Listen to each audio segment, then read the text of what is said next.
1 p.m. GMT.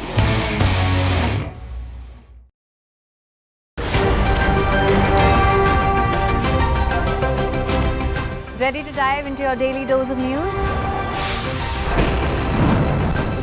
Bringing you what's trending in the West and all that's setting trends in the East. And all of this served up with a side of insightful banter. We don't just bring you the latest stories. We bring you your talking points for the day. And while you do that, from the busy streets of New York, I will provide you with deeper insights on the developments through the course of the day in the U.S. And I will be here at the WION headquarters, getting you all the action from the universe of sport. All that you need to know about your favorite teams and players, right here. The show that keeps you ahead of the global curve. A conversation you'd want to be a part of. A place where news becomes an engaging exchange. We bring you stories that impact your present. This is World DNA. Join the conversation.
Hello and welcome. Thanks for tuning in to Race to Power. I'm Ananya Datta, and tonight we start with the United States.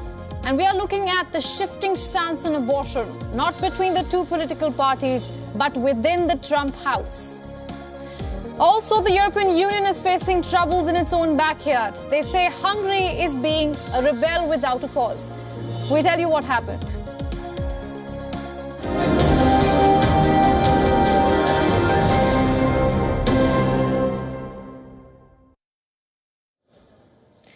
Starting with the United States, Donald Trump backs restrictions on abortion rights in the United States. But his wife, Melania Trump, has reportedly written in her upcoming memoir that a woman has the right to an abortion. The memoir, titled Melania, is due to be published on October 8th, that's next week, less than a month before the presidential election. Abortion rights have remained a key issue leading up to the polls, and according to reports, the former First Lady has written in her book, and I'm quoting, "Restricting a woman's right to choose whether to terminate an unwanted pregnancy is the same as denying her control over her own body." A Harris campaign spokesperson has reacted, saying that sadly for the women across America, Mrs. Trump's husband firmly disagrees with her, adding that more than 1 in 3 American women live under a Trump abortion ban that threatens their health, their freedom, and their lives. A recent Reuters Ipsos poll found that a majority of voters, including 34% of Republicans, want the next president to protect or increase abortion access. At the vice presidential debate as well, abortion rights were a topic of discussion.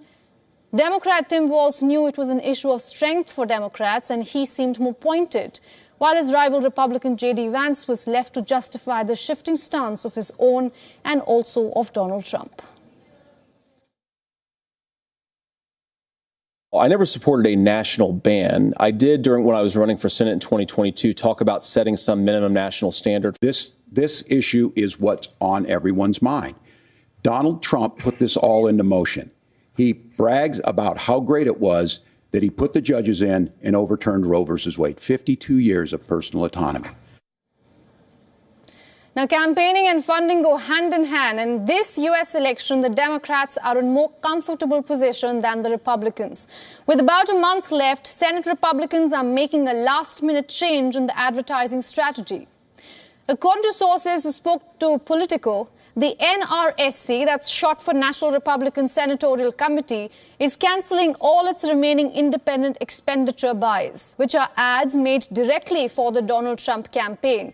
But they're expensive, so the NRSC has found a cheaper alternative. They are planning to redirect the same money towards hybrid ads. Now, these ads are obviously come with lower rates, but are ultimately for campaigning. The catch here is that it comes with a rule. All hybrid ads must spend as much time addressing a national issue as they do to specific Senate or House race. For example, in Montana, in the hybrid ad, the first 15 seconds slams Kamala Harris's immigration policies, and the last 15 seconds focus on Democratic Senator Jon Tester's immigration policy. So while adhering to this national regional rule, ads do tend to become more clunky and difficult to design. The move comes as the campaign funding continues to widen between the two main parties. $733 million, that's how much Democrats have reported raising in total through the end of August. They are beating out Republicans' overall fundraising total that stands at $638 million as of August.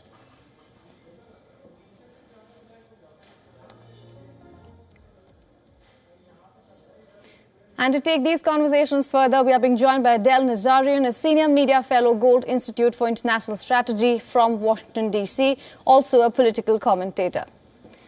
Adele, thank you so much for joining us here on WION. Good to see you. Great to see you. Thank you. I bet you've already read the excerpts coming in from Melania's upcoming book that's to be released on October 8th. But for our viewers, I would quickly just go through 2-3 lines from it. And I'm quoting from that. Why should anyone other than the woman herself have the power to determine what she does with her own body? It should be free from any intervention or pressure from the government. I want to ask you, if Donald Trump is not able to convince a woman who's probably the closest to him, why should the rest of the women Americans listen to him? You know, I see it very differently. I think that this is actually very healthy, and I think it's brilliant. It may, in fact, have been an intentional strategic move to help bolster Donald Trump's presidency.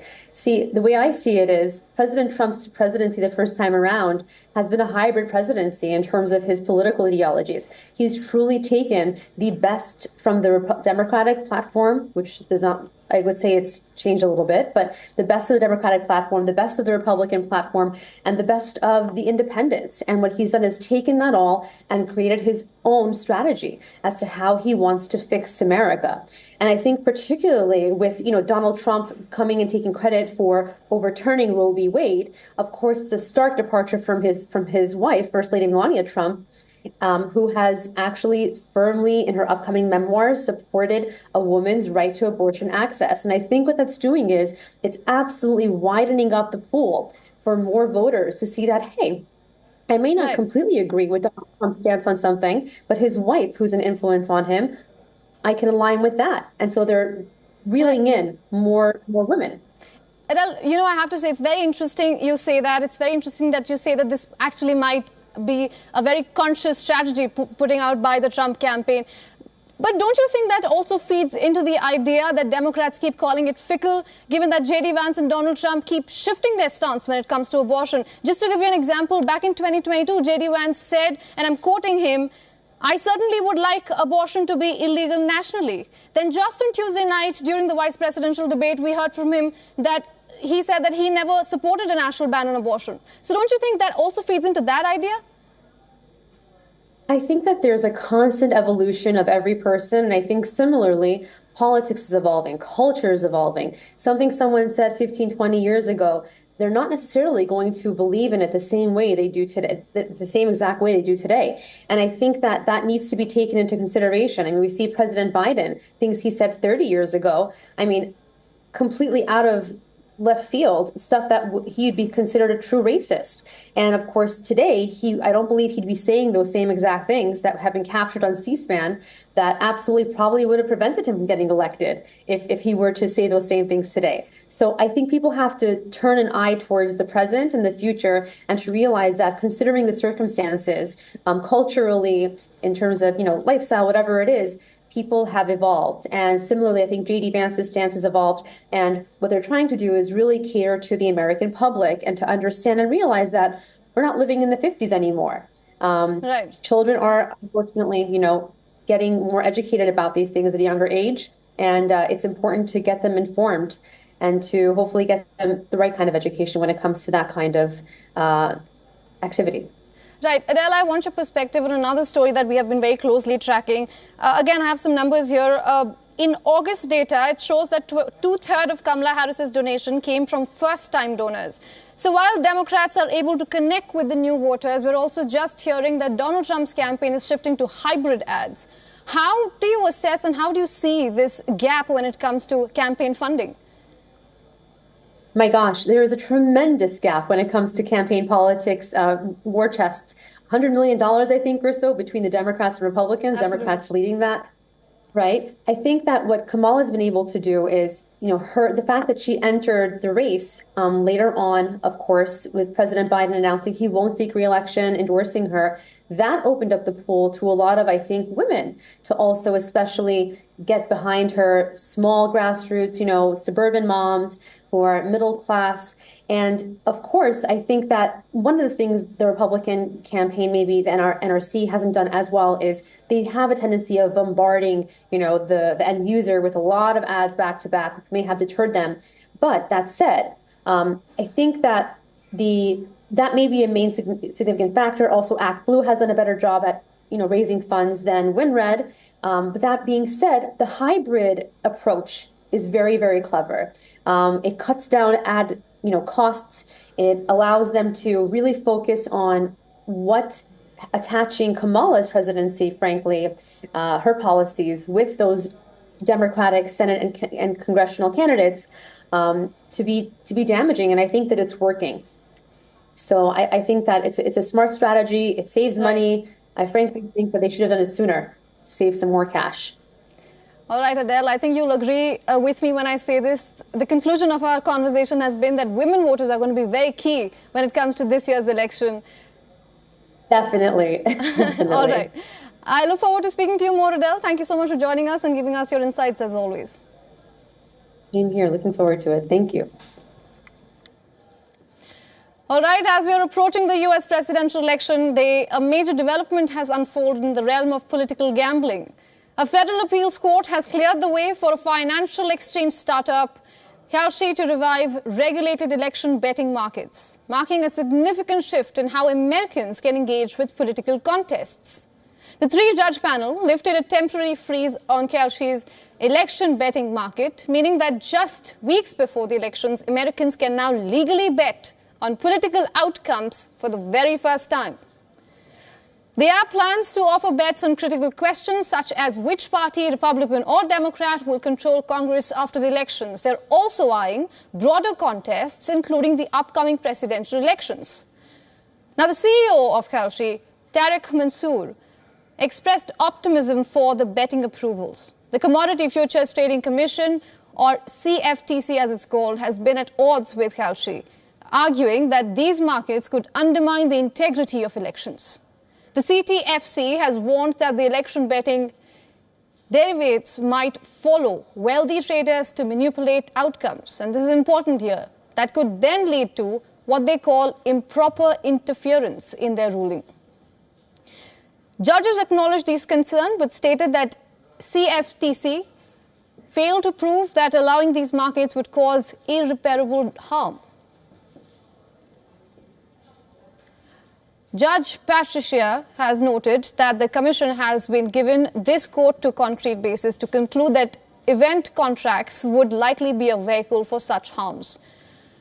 Now, Kalshi allows bets of up to $100 million on its election markets. This is a notable expansion compared to previous betting options, which were often limited and required users to conceal their locations by using offshore markets. Critics have also raised alarms suggesting that these markets reduce democracy to a mere horse race for the ultra-rich and corporations.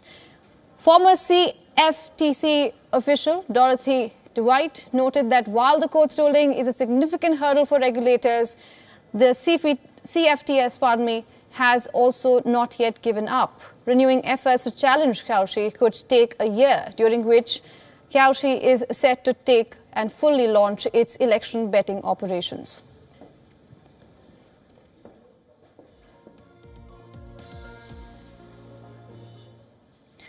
So as Kelchi gears up for this new venture, it raises important questions about the future of political betting and its implication for our democracy. With the elections just weeks away, it's crucial for consumers to understand the stakes that are at play.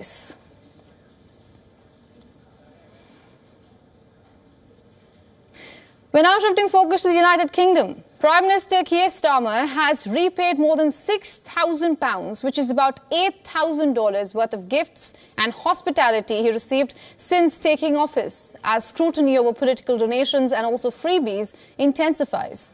The announcement comes just as Lord Ali, a prominent Labour peer and key donor, is under investigation by the House of Lords Standards Commissioner for alleged non-registration of interests. Downing Street revealed that Starmer reimbursed costs for 6 Taylor Swift concert tickets from Universal Music Group, totaling about €2,800. 4 tickets and Doncaster races from Arena Racing Corporations valued at $1,939 and 2 Football Association tickets worth $598. Additionally, at $839 clothing rental agreement with designer Edeline Lee, 1 hour of hair and makeup for Lady Victoria Starmer was also covered.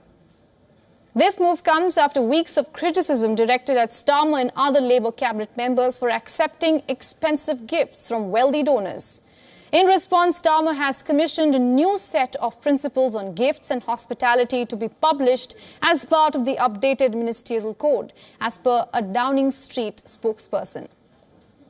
The scandal surrounding political donations has grown to include not just Starmer but also Baroness Udin. Now, Udin, who wrongfully claimed $1,205,000 in parliamentary expenses more than a decade ago, is reported to have received $62,000 loan from Ali to bail her out after being ordered to repay the amount. Starmer, the director of public prosecutions at the time, had announced that no charges would be brought against Baroness Udin due to insufficient evidence, a decision that continues to be scrutinized as the controversy resurfaces. Now, Lord Ali, who donated about €100,000 to Starmer's leadership campaign in 2020, has faced increasing scrutiny for his connections to Starmer and other Labour figures. Ali has also provided Labour officials with access to luxury properties in New York and London. As mentioned earlier, Ali is under investigation by the House of Lords Standards Commissioner over the alleged non-registration of interests related to a charity interest. While this investigation is unrelated to his gifts to Starmer, the growing controversy raises questions about political donations and also transparency.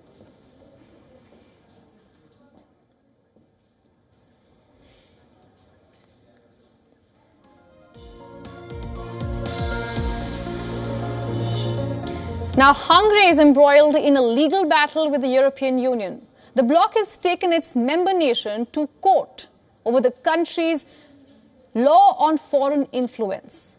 The Union has referred Hungary to the European Court of Justice, accusing the country's leadership of passing a law that allegedly aims to silence government opponents. The bloc says such a legislation is a breach of their law.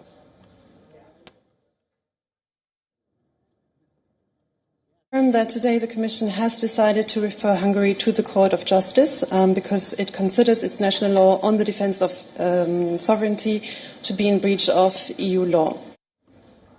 The EU says it has taken up the matter with Hungarian authorities 2 times before opting for a legal course of action. The European Commission says the law passed by Prime Minister Viktor Orban's nationalist government last year violates fundamental rights and other regulations. The latest development have further widened the rift between the bloc and Viktor Orban.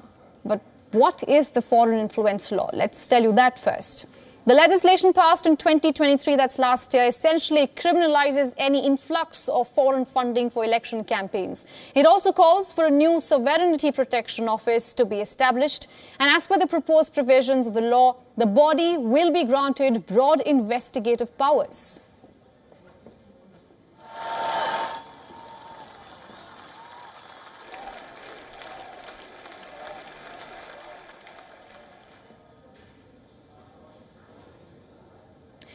We're going across to West Asia now. The region is witnessing a new phase of regional escalation as Israeli forces clash with the Hezbollah group. A warlike atmosphere in Lebanon is highlighting a political void. The country's caretaker Prime Minister, Najib Mikati, has called on all political factions of Lebanon to help fill the void of an empty presidency.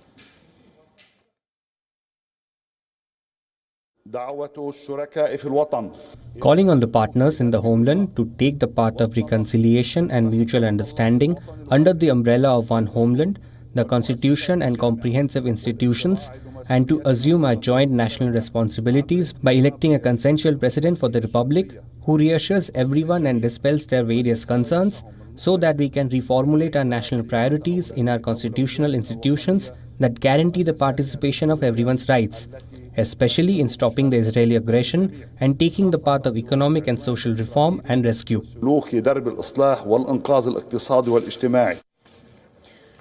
Lebanon has not had a president for 2 years, since 2022. For the most part, the delay in appointing a president has been due to a power struggle between Hezbollah and other political parties. Hezbollah has been pushing for the post to be allocated to an ally, Suleiman Frangi. With Hezbollah chief Hassan Nasrallah killed in an Israeli airstrike, the caretaker prime minister and parliamentary speaker, among other senior leaders, are pushing for a political transition.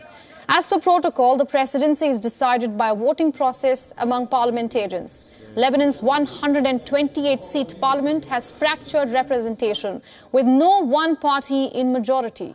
It now remains to be seen if all political parties can reach consensus at a critical time for the country.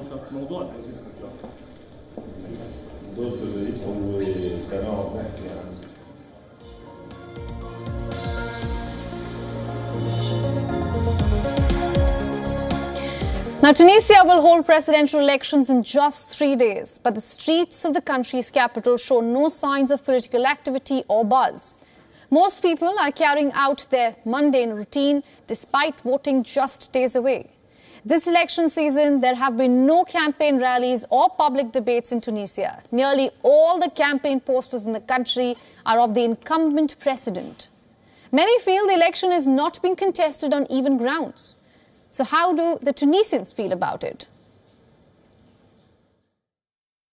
We do not feel a significant atmosphere regarding the elections because it seems that the people have not heard much about it, and there isn't the same media interest as before. People are no longer as concerned with political issues as they were at the beginning of the revolution. I don't consider this an election at all. There is no election, just an endorsement. A mere endorsement for a person who holds all the powers and can do whatever he wants in the country and change the laws as he pleases. The scenes from the streets of Tunisia were very different 5 years ago. Mass rallies, campaigning were a regular feature of the election back then, but today the scenario is completely different and many blame the ruling president for it. The October 6th election will see a political battle between only 3 presidential candidates, as opposed to 14 more leaders who had submitted nominations to contest. And the first candidate is incumbent, of course, Kais Saied. Second presidential candidate is Ayachi Zamel. And third, Zuhair Makhzow. Unfortunately, this election campaign started slowly and has been lackluster on all levels, whether concerning the activities of the candidates for this presidential election or the interest of ordinary citizens in these elections, which seem important. Yet, we have seen a kind of lethargy, a slowdown and indifference towards this election.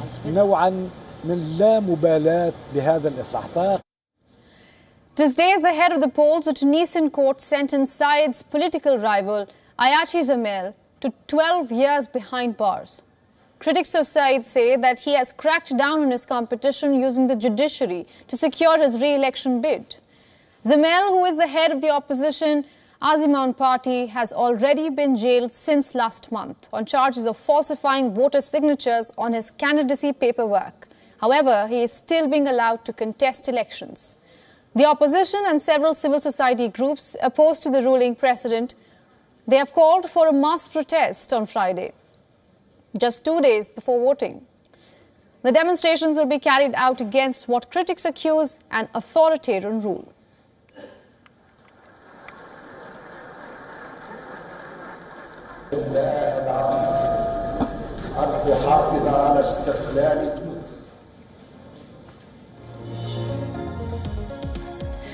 Going across to Argentina now, thousands of students took to the streets in protest against President Javier Milei's significant cuts to public university funding. With inflation soaring close to 240% and over half of the population living in poverty, these budget reductions have intensified concerns about the future of education in the country.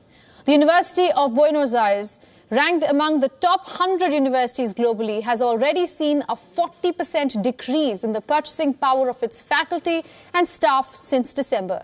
Protesters argue that these cuts not only threaten current educational standards, but also compromise the long-term economic stability of Argentina by reducing the skilled labor force needed to attract foreign investment. The demonstrations come after Milei's administration threatened to veto a law passed by Congress aimed at guaranteeing university funding. This follows a similar protest in April that compelled the government to retract its initial budget cuts. However, university officials claim that the promised improvements never materialized. As the UBA serves over 100 undergraduate courses and operates several hospitals, the funding cuts are impacting its ability to function effectively. It could also jeopardize essential educational programs and research initiatives that are critical for producing professionals in fields such as engineering, economics, and healthcare. Opponents of Milei's libertarian policies assert that the cuts to public universities disproportionately affects vulnerable populations and essential sectors like education and health. University leaders have stated that the government is pursuing a systematic approach to undermine public education, branding it as a site of socialist indoctrination. The Ministry of Human Capital has countered these claims, insisting that public university education remains a priority. However, the ongoing protests will potentially have broader implications for Argentina's socio-economic landscape.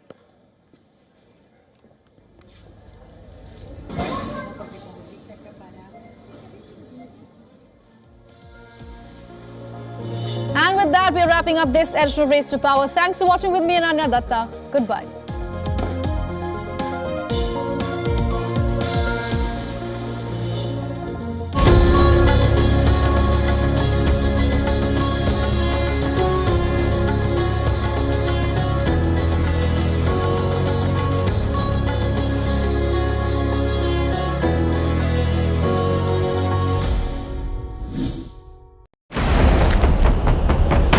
Men in Benin, including a former minister and the man in charge of President Patrice Talon's security, have been arrested on suspicion of plotting a coup.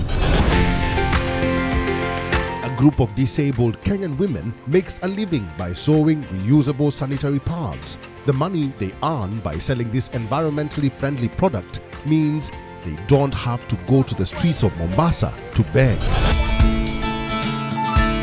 And a South African woman who could be the oldest living person in the world celebrates what is said to be her 118th birthday with a small party at her care home in a town just inland from Cape Town. That's this week on World of Africa at these times on WION. World is One. WION Health Resort is unique, the only one of its kind. Experience the 4 paths of natural wellness: yoga, Ayurveda, acupuncture, and naturopathy. Each uniquely customized program improves the whole person to make every person whole. Come to WION Health Resort. Make your reservation at yowon.com.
Hello